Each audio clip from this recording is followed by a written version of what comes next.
Bonjour à tous, j'espère que vous allez bien. On se retrouve aujourd'hui parce qu'on est à la moitié du Pumpkin Autumn Challenge et j'avais envie de faire un petit bilan avec vous pour voir où j'en suis dans ma palle initiale, où j'en suis dans mes lectures, comment j'ai avancé par rapport au menu et tout ça.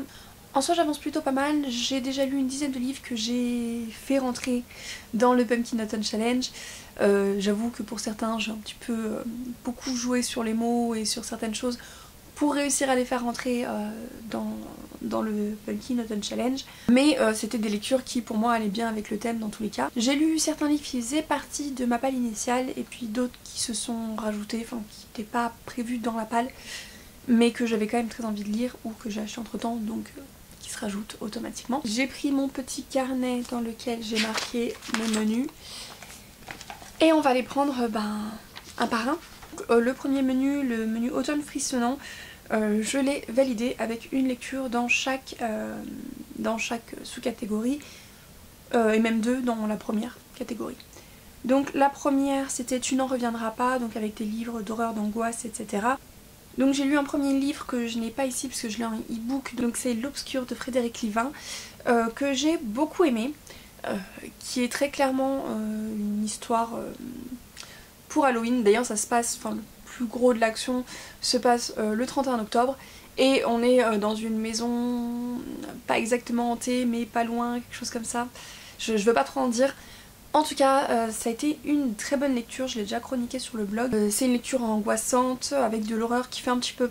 qui fait bien peur, mais sans que ce soit dans l'excès. J'en ai pas fait des cauchemars pendant des jours. Mais pendant ma lecture, j'étais bien prise dedans, bien, pas tremblante, mais presque. Et surtout, je l'ai lu d'une traite parce que, comme on est tenu en haleine par la situation, on peut pas le lâcher.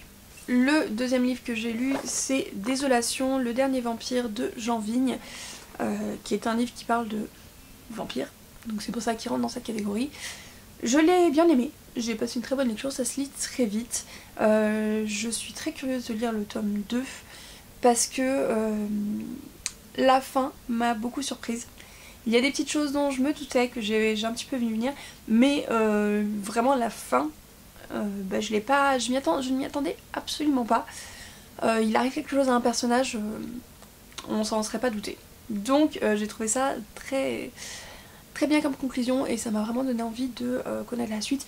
En plus on est dans du post-apocalyptique puisque c'est après que la Terre a été touchée par une météore qui a détruit une bonne partie du monde, puis une épidémie s'est déclenchée derrière et les gens vivent du coup sous terre. Donc c'est très original et j'ai hâte de lire la suite. Donc la deuxième catégorie, Les Eaux de David Jones, j'ai lu le tome 2 du Passageur de Andoris. Donc le tome 2 s'appelle Le Journal et le Serpent et j'ai aimé encore plus que le premier tome. Dans le premier, donc on va découvrir Matteo qui devient passageur, donc en fait il doit aider des âmes égarées à trouver la paix, à régler quelque chose dans leur passé pour pouvoir passer de l'autre côté. Je sais pas trop comment dire ça. Du coup il se retrouve à voyager dans le temps.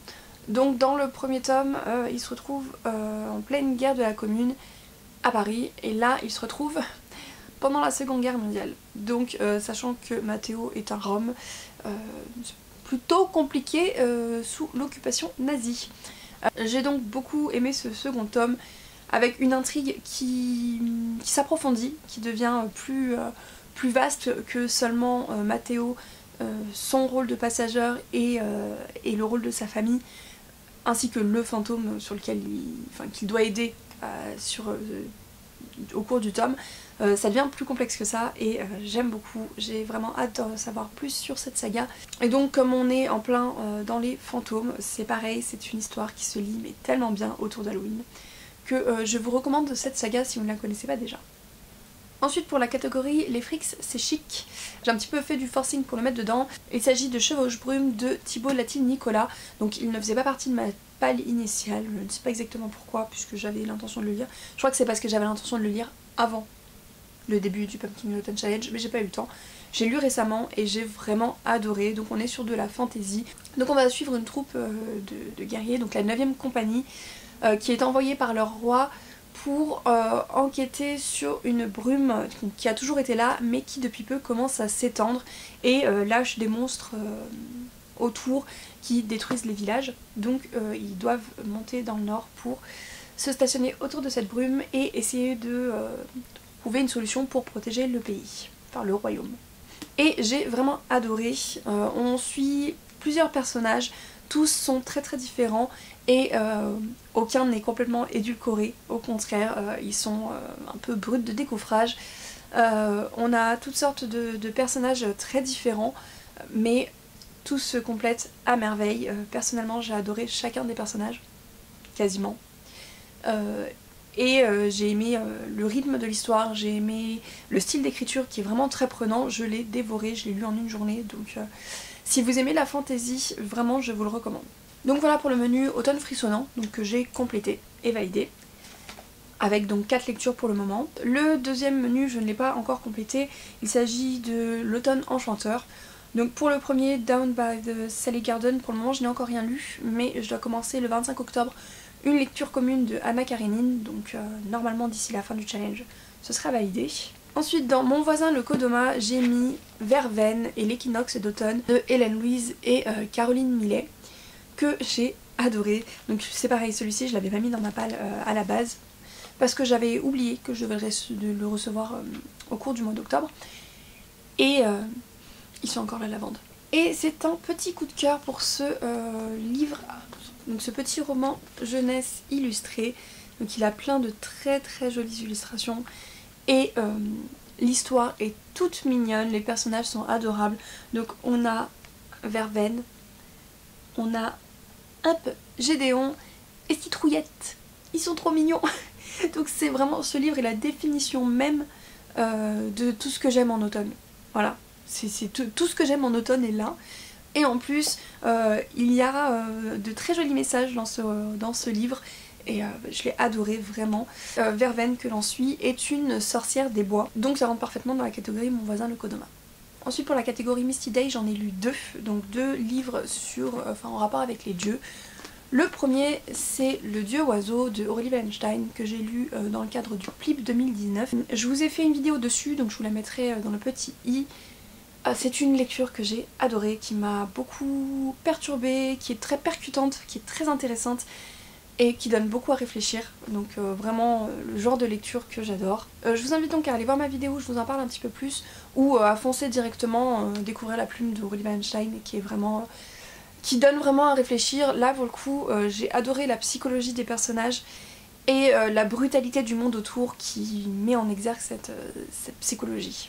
Et le deuxième dans le même thème c'est Percy Jackson, le tome 2 de Sea of Monsters. Donc Percy Jackson de Rick Riordan, on ne le présente plus vraiment, je pense. Dans ce deuxième tome on comprend très clairement que ce qu'on l'on découvre à la fin du tome 1 va avoir un impact très très important sur la vie de Percy. On apprend un petit peu plus sur la prophétie qui le concerne aussi.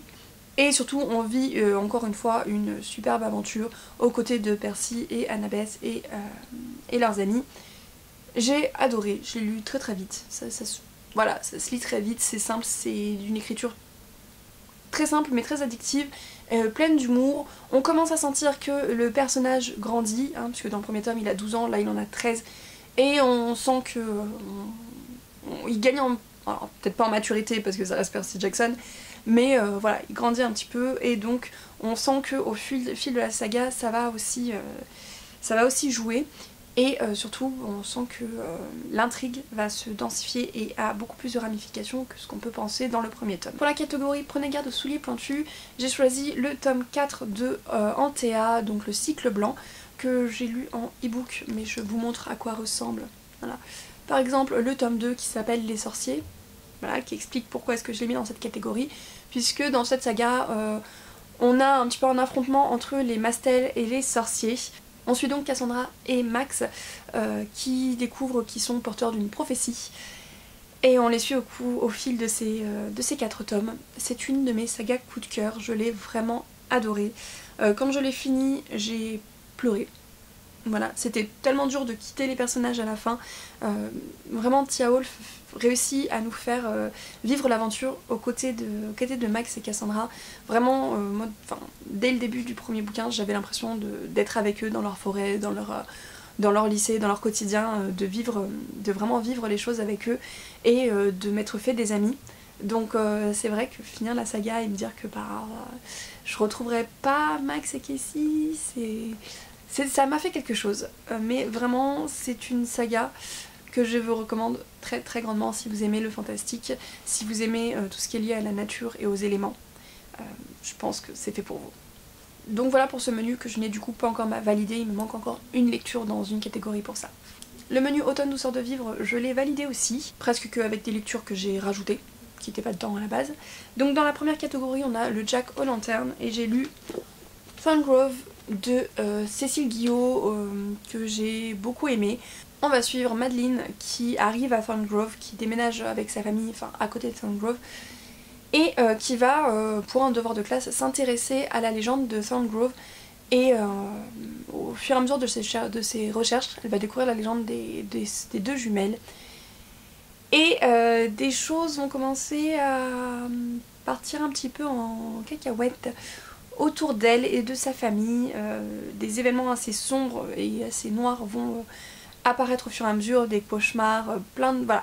On se retrouve dans une ambiance très halloweenesque, très sombre, avec cette légende en fond qui est plutôt dérangeante, qui amène pas mal de questions. C'est donc une très bonne lecture. Alors je n'ai pas eu vraiment peur, je n'ai pas ressenti d'angoisse, mais je me suis vraiment laissée porter par l'histoire. Je l'ai lu en une après-midi aussi, enfin vraiment ça se lit super vite et ça plonge bien dans l'ambiance d'Halloween. Dans la catégorie L'autre mère, j'ai lu Lady Midnight de Cassandra Clare, donc c'est le tome 1 de la saga The Dark Artifices, qui se passe donc après The Mortal Instruments et The Infernal Devices, donc un certain nombre d'années après The Mortal Instruments. Et on y suit Julian Blackthorne et Emma Carstairs, donc je l'ai mis dans la catégorie famille parce que on va suivre toute la famille de Julian Blackthorne, enfin toute la famille Blackthorne, dont Julian, le grand frère, se retrouve à être responsable, enfin en tout cas il s'est retrouvé à être responsable de la famille à la fin de The Mortal Instruments, et cet objet livre est juste magnifique. Voilà. J'ai beaucoup aimé replonger dans l'univers des Shadowhunters. J'ai aussi beaucoup aimé les personnages de Julian et de Emma. On va donc suivre Emma et Julian qui décident d'enquêter sur des corps qu'ils retrouvent en fait à Los Angeles et qui les ramènent à la mort des parents d'Emma qui ont été retrouvés avec les mêmes signes étranges sur leur corps. Donc on va suivre cette enquête, mais d'autres peuples que juste les Shadowhunters vont se retrouver impliqués là-dedans, puisque on a des sorciers qui viennent faire un petit tour par là, des fées, je ne sais pas comment on prononce, et j'en passe. Donc on retrouve vraiment tout ce qu'on aime dans l'univers des Shadowhunters, de même que certains personnages de la saga principale qui viennent faire un petit coucou par-ci par-là. Ou au moins on a des références à eux, donc un petit plaisir en plus. Pour la dernière catégorie, donc un cinnamon roll et un chai latte à emporter s'il vous plaît, j'ai lu une petite nouvelle, donc toute petite, que je n'ai pas là parce que je l'ai prêtée. Donc c'est un petit peu de la triche parce que c'est une nouvelle qui fait 25 pages, mais j'ai lu L'homme chocolat de Aurélie Mendoza, donc c'est les petits recueils de nouvelles, enfin les petites nouvelles que proposent les éditions 1115, 1115, je ne sais pas comment ça se prononce, quelque chose, 1115. Donc ils ont ce petit format de nouvelles en fait toute petite qui est vraiment sympa, et cette nouvelle là écrite par Aurélie Mendoza, je l'ai adorée, je ne m'attendais absolument pas à la fin, j'ai tellement rigolé, voilà, c'était très inattendu et j'ai trouvé ça génial. L'humour d'Aurélie Mendoza est génial, je l'ai adoré dans Pandemonium et j'ai adoré la retrouver dans cette nouvelle. Et enfin pour le dernier menu, donc Automne Astral, et je n'ai lu qu'un seul livre, donc c'est le menu sur lequel je suis la moins avancée. Donc j'ai lu uniquement pour la dernière catégorie, donc Songe d'une nuit d'automne, j'ai lu Terre d'ombre, le tome 1 Messagère de V.I. Pratt, que j'ai adoré. C'en est un que j'ai rajouté, il ne faisait pas partie de la palle initiale mais je l'ai rajouté après, et donc voilà, il a une couverture aux couleurs demandées par cette catégorie. Et dans ce roman, on va suivre Lake qui vit dans un petit village et qui le jour de son mariage voit sa vie complètement basculer. Elle va donc fuir et s'installer à Ceslo, donc qui est la plus grande cité de Terre Alpha, et se retrouver en plein milieu d'intrigues politiques, de secrets, de manipulations, voilà tout ce qui se passe dans les grandes villes quand on est proche du pouvoir. Et en même temps, elle va aussi découvrir un secret qui la concerne et qu'il va falloir qu'elle gère.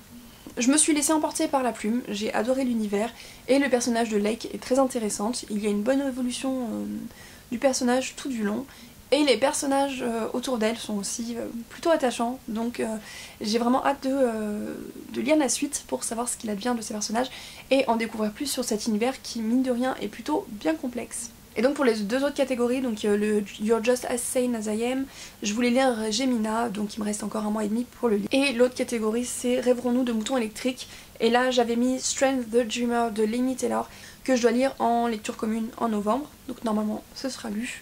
Et j'avais aussi mis L'Enceinte Neuve de Ophélie Bruno, et celui-ci je l'avais commencé, sauf que je l'avais commencé en même temps que 4 autres lectures, donc malheureusement celui-ci je l'avais un petit peu mis de côté, et il serait temps que je le reprenne.